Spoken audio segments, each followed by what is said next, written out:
Every nation, every economy, every digital transaction is connected to a web of influence so vast and intricate that only a few people on the planet actually understand how it works. This is not about conspiracy, it's about control, systems, and organized wealth. Behind every booming stock market, every global crisis, and every new billionaire lies a carefully constructed system.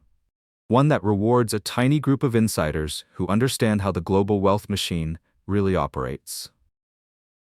Hello and welcome to the Street Smart Secrets channel. I'm really glad you're here, because this is where we take complex financial realities and break them down into clear, practical strategies you can actually use. In this eye-opening video, we uncover the most powerful wealth systems that silently shape the global economy. From trillion-dollar investment giants to secretive financial institutions, these are the forces that decide who stays rich and who never stands a chance.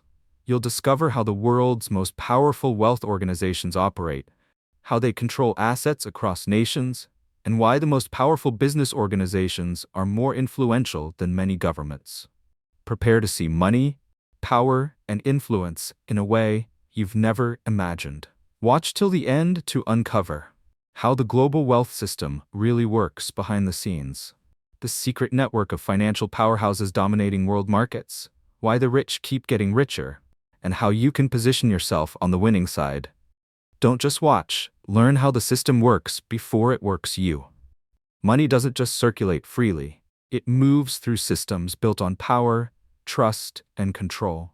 From the early days of bartering and gold coins to today's digital transactions, wealth has always been about ownership and influence. In modern times, that system has evolved into a highly complex network of central banks, investment funds, and transnational corporations, each playing a critical role in maintaining the balance of global power. At the top of that pyramid are organizations like BlackRock, Vanguard, and State Street, which collectively control trillions of dollars in global assets. Their investments span every sector you can imagine, from energy and tech to defense and pharmaceuticals. They don't just invest in companies, they own significant pieces of them, meaning they effectively influence how the world's largest corporations are run. But it doesn't stop there. Above the corporate layer sits a financial superstructure, the global wealth system itself. This system is powered by capitalism, lubricated by debt, and maintained by central banks and institutions like the International Monetary Fund, IMF, and the World Bank. Together, they determine how money is created, how economies are stabilized or destabilized, and how nations borrow, trade, and grow. The result? A world where a handful of organizations can trigger global booms or recessions, not by political will, but by financial strategy. So ask yourself, if money moves the world, who moves the money? Who decides when economies grow or crash? Who profits from inflation, debt, and crisis? And why do the same corporations always seem to come out stronger, no matter what happens? By the end of this video, you'll understand the architecture of wealth and power that most people will never see. Because once you understand the system, you can stop being a pawn and start playing like a strategist. This isn't just another financial video, it's a wake-up call. By the end, you'll know how global wealth systems were designed, which organizations shaped the modern economy, and what it really takes to build power in a world controlled by money. So grab your seat, open your mind, and get ready to see the world through a completely different lens. Because the story of money isn't just about currency, it's about control, systems, and survival. The birth of the global wealth system. Money has always been more than just paper, metal, or numbers on a screen. It's a symbol of trust. And trust throughout history has always been the foundation of power. But where did it all begin? To understand how the modern wealth system was born, we have to journey back to the time when gold, trade, and empire laid the foundation for global finance as we know it today. The age of gold and empire. Centuries ago, wealth was measured in land, livestock, and labor. Kings and conquerors built empires by seizing territories and taxing the people who lived there. But something changed when humans discovered a universal truth. Gold never loses its value. Gold became the world's first universal currency. It didn't matter what language you spoke or what empire you came from. Gold was recognized everywhere. It symbolized stability, power, and credibility. The earliest global wealth systems were born when empires like Rome, Britain, and Spain began using gold to back their military power and trade networks. For the first time in human history, money could move faster than armies, and that changed everything. Wealth was no longer just about land or force, it became about who controlled the flow of gold. By the Middle Ages, merchants and traders needed safer ways to store and transfer their wealth. That's when banks were born, not as charities or public services, but as private profit machines. The Medici family in 15th century Florence became one of the earliest examples of how finance could outpower royalty. They introduced double-entry bookkeeping, international branches, and letters of credit, innovations that turned money into an instrument of control. Soon, banking families spread across Europe, from the Rothschilds to the Barings, creating networks that could fund wars, build cities, and decide the fate of kingdoms. For the first time, kings were borrowing from bankers, and those bankers learned a timeless lesson. He who controls the debt, controls the debtor. The birth of paper money. As trade expanded, gold became too heavy and risky to move across oceans. So paper money emerged, a promise that could be exchanged for gold at any time. Governments began printing these notes, but behind every printed bill was trust, the belief that it could be redeemed for something real. That trust became the most powerful currency of all. And so began the era of fiat money, money based not on gold, but on belief in the system itself. By the 18th and 19th centuries, the Industrial Revolution accelerated wealth creation like never before. Factories, railroads, and mechanized production made entrepreneurs richer than entire kingdoms. But this new wave of wealth didn't come from land or gold. It came from ownership of systems. The men who owned steel, oil, and railroads, like Carnegie, Rockefeller, and Morgan, created empires that transcended borders. They didn't just build industries, they built influence. Rockefeller's oil fueled nations. Carnegie's steel built their cities. J.P. Morgan's finance funded both. These were the first true architects of modern capitalism. Individuals who mastered how to turn control into cash flow and innovation into empire.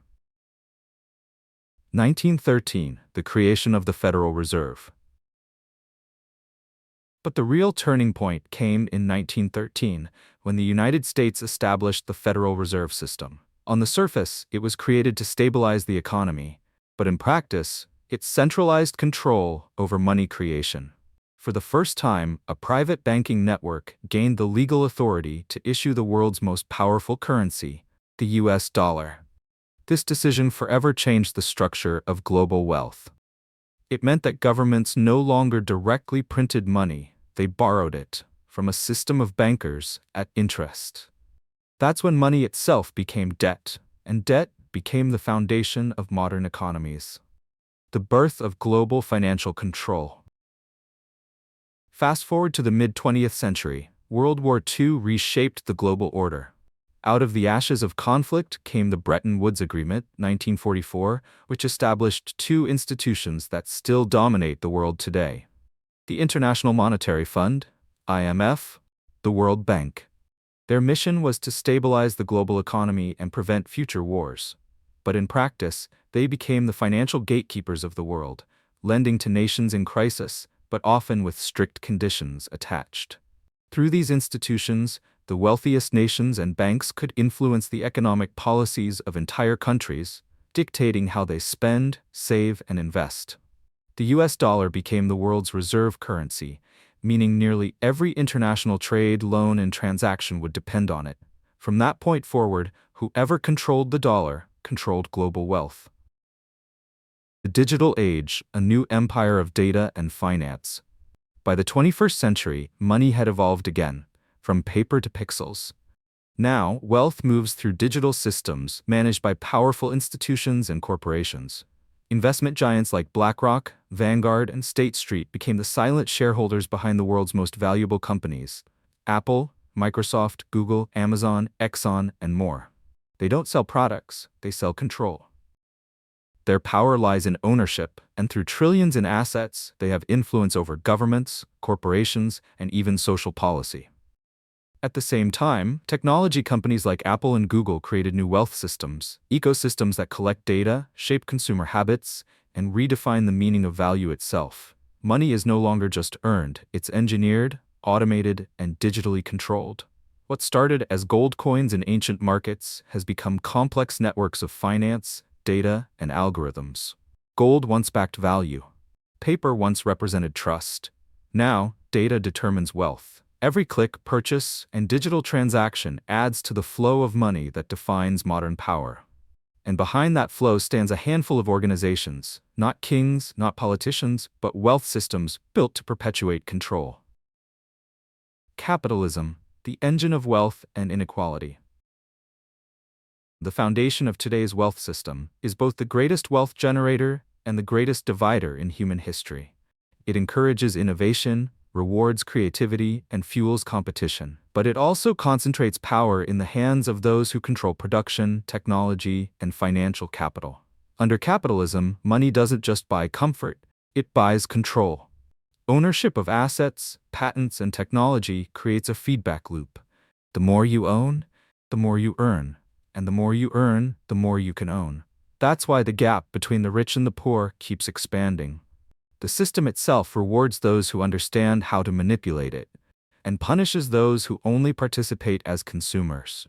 And that's the key difference between the ordinary person and the ultra-wealthy. The wealthy don't just make money, they own systems that create money. This isn't just about exposing power, it's about understanding the game. Because in the 21st century, wealth is not just earned, it's engineered. The people and organizations who understand how money flows through this system can position themselves to benefit from it, while everyone else struggles to survive within it. If you want to build real wealth, you can't just work harder, you must think like the system. You must learn to invest, to own assets, to play on the same field where these powerful organizations dominate. Here's the truth. The modern wealth system was never designed to make everyone rich. It was designed to keep money moving, upward. From the goldsmiths of Florence to the central bankers of today, one principle has never changed. Those who understand money don't just earn it, they create it. That's why understanding how the global wealth system was born isn't just history, it's a roadmap. Because if you can understand the roots of power, you can begin to plant your own. Every second, trillions of dollars move across the globe, through invisible systems, unseen hands, and unspoken rules. But who truly commands this flow of money? Welcome to the modern age of wealth, where power no longer wears a crown or uniform, it wears a suit, a logo, and sometimes an algorithm. Now, let's turn to a powerful and deeply connected concept, something I call the global financial pyramid. Imagine the entire world's wealth stacked like a massive pyramid. At the very top sits a tiny fraction of institutions and individuals who can control most of the world's money, influence, and decision-making. Below them lies a vast hierarchy, layers of corporations, banks, governments, and working citizens who all depend, directly or indirectly, on those few at the top. This pyramid reveals the unspoken structure of global power. It shows how wealth doesn't just exist, it flows upward. Every dollar spent, every loan taken, every government policy and market move somehow funnels resources to the elite level of the system. The higher you go, the fewer people there are, but the greater the control they hold. At the peak are the financial empires, investment giants, and wealth organizations that decide where capital moves, which industries rise, and how the global economy evolves. The global financial pyramid isn't just a theory, it's the blueprint of how modern wealth is built, protected, and multiplied. At the bottom, workers, consumers, small businesses, the real engines of production. In the middle, national governments and local corporations, managing, taxing, and trading value. But at the very top sits a small, interconnected network of institutions that silently pull the strings of global finance. These are the modern money masters. The central banks, global lenders, and corporate giants whose combined power exceeds that of most nations. Level 1. The central banks, masters of money creation. The Federal Reserve US, the European Central Bank, the Bank of Japan, and others form the backbone of modern economic control. These institutions don't just regulate money, they create it out of thin air. Through policies like quantitative easing and interest rate adjustments, they determine how much money circulates and who benefits from it. When the Fed lowers interest rates, the rich borrow cheaply to invest. When it raises them, ordinary people struggle to pay loans. Every decision ripples across the world, shaking stock markets, currencies, and even job security. But here's the twist. Central banks aren't fully governmental. Many operate with independence, meaning their decisions are often beyond democratic control. They answer not to voters, but to the system itself. In a way, they are the architects of modern capitalism, deciding when economies boom, when they bust, and how nations recover. Level 2. The global gatekeepers, IMF and World Bank. If central banks control money within nations, the International Monetary Fund, IMF, and World Bank control money between nations. Formed after World War II to prevent another global collapse, these institutions became the financial referees of the modern world. When countries face economic crises, like inflation, debt, or currency collapse, they turn to the IMF for help. But every bailout comes with conditions. Cut public spending, devalue your currency, open your markets to foreign investors. These conditions, often called structural adjustment programs, reshape economies from the inside. Critics say it's a form of financial colonization, using debt, not armies, to control nations. Supporters say it's a way to maintain global stability. Either way, one fact remains: no major financial decision happens without the IMF's shadow looming nearby. Level 3. The corporate overlords, BlackRock, Vanguard, and State Street. Now we reach the private sector, where wealth consolidates quietly behind closed doors. Three companies, BlackRock, Vanguard, and State Street, collectively manage over $25 trillion in global assets.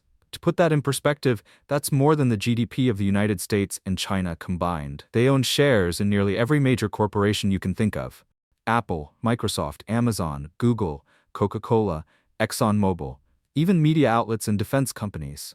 When you buy an index fund, your money often flows through them. When a CEO makes a decision, they often report to these asset managers. They don't just invest in the global economy, they own pieces of it.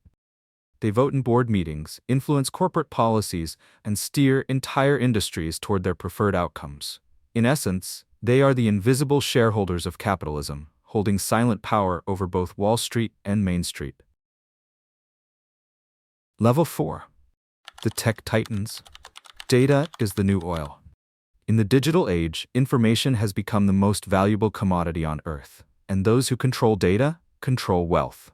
That's why companies like Apple, Google, Microsoft, Amazon, and Meta have risen to become the new economic empires. Unlike traditional banks, their power isn't based on money, it's based on attention, behavior, and information. Google controls what you see and know. Apple controls what you use and buy. Amazon controls what you need and how you get it. Meta controls how you connect and think. These platforms collect and monetize data from billions of users, transforming information into influence and influence into income. They've become so powerful that they can sway markets, elections, and culture without firing a single bullet or printing a single note. Level 5. The resource empires. Energy, defense, and sovereign wealth. Beyond banks and tech lies another pillar of power: the control of resources. Companies like Saudi Aramco, ExxonMobil, and Shell dominate the world's energy supply, influencing not just fuel prices but geopolitics itself. Nations like Saudi Arabia, Norway, and the UAE run sovereign wealth funds worth trillions, investing national profits into global markets, buying real estate, technology, and even parts of other countries' infrastructure. These funds don't just protect national interests, they expand them, silently buying influence across continents. The modern world doesn't conquer land with armies anymore. It buys it with capital. The interconnected web of power. Here's the most important truth. These levels don't exist separately, they feed into one another. The Federal Reserve's policies boost stock markets. Asset managers invest that liquidity into corporations. Those corporations rely on data from tech giants. And sovereign funds buy stakes in all of them. It's a closed ecosystem of wealth, where money rarely escapes the upper layers. Every financial crisis, every bailout, every boom ultimately flows upward. That's why, no matter what happens, the richest institutions always come out stronger. There are 3 unspoken laws that govern this invisible empire. 1. Control the currency, control the country. Whoever issues or manipulates a nation's money supply controls its economy and its people. 2. Own the assets, not the labor. True wealth isn't in working, it's in ownership. Stocks, real estate, patents, and systems generate income even while you sleep. Number 3. Stay hidden, stay powerful. The greatest power is quiet power. The less people know about who truly runs the system, the easier it is to maintain it. These laws are why the same small circle of institutions has held global influence for decades, unaffected by elections, recessions, or revolutions. Governments may appear to lead, but money sets the rules. Politicians come and go, CEOs change, markets rise and fall, but the architecture of wealth, the system itself, stays intact. Every country that borrows, every citizen that spends, every business that scales, plays a role in sustaining it. The global economy is not random chaos. It's an organized ecosystem designed to keep wealth circulating among those who understand its design. The world doesn't run on governments or gold anymore. It runs on systems, invisible, digital, and deliberate. The modern power structure isn't hidden by secrecy. It's hidden by complexity. Most people don't see it because they're too busy living inside it. But those who understand it play a different game entirely. In the next part, we'll go deeper into the most profitable business empires on Earth, exploring how companies like Apple, Saudi Aramco, and Amazon became not just businesses, but machines of perpetual wealth creation. Because when profit becomes power, the line between business and empire disappears.